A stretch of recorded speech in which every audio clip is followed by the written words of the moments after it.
யூத்துக்கெலாம் வந்து பேசிக்காக வந்து அட்வைஸ் சொன்னாலே பிடிக்காது. ஸோ இருந்தாலும் ஒரு அட்வைஸ் சொல்கிறேன். அந்த அட்வைஸ் என்னன்னா, எவன் அட்வைஸையுமே கேட்காதீங்க. அதுதான் அட்வைஸு.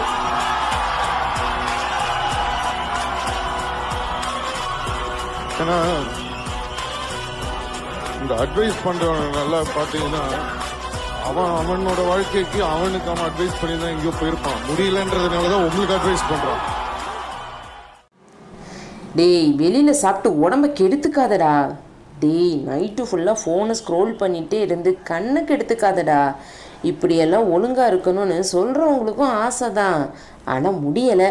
அதனால தான் அட்வைஸாவது பண்ணுவோன்னு சில பேர் இல்லை, பல பேர் ஊருக்குள்ளே இருக்காங்க. வாங்க அந்த கதையை பார்க்கலாம்.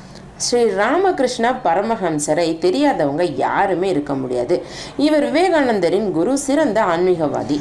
ஒரு நாள் அவர் ஒரு கூட்டத்தில் பேசிக்கிட்டு இருந்தார். எல்லாருமே அவர் பேச்சை கவனமாக கேட்டுக்கிட்டு இருந்தாங்க.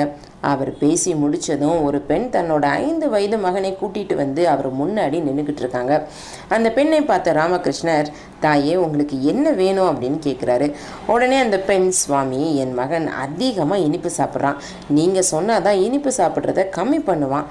நீங்களே இவனுக்கு அறிவுரை சொல்லுங்கள். நான் எவ்வளவோ எடுத்து சொல்லியும் கேட்கவே மாட்டான் அப்படின்னு சொல்கிறாங்க. ஸ்ரீ ராமகிருஷ்ணர் அந்த பெண்ணை பார்த்து, நீங்கள் உங்கள் மகனை 1 வாரம் கழித்து கூட்டுவாங்க அப்படின்னு சொல்லி அனுப்பிச்சி வச்சிடுறாரு. அந்த பெண்ணுக்கு எதுவுமே புரியலை, என்ன ஏதுன்னு கேட்காம கிளம்பிடுறாங்க.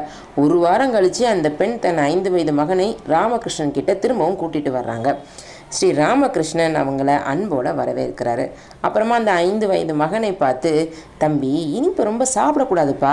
அப்படி அதிகமாக சாப்பிட்டா உன் உடம்பு தான் கெட்டு போகும், உன் வயிற்றுல பூச்சிகள்லாம் உருவாகும் அப்படின்னு அறிவுரை சொல்கிறாரு.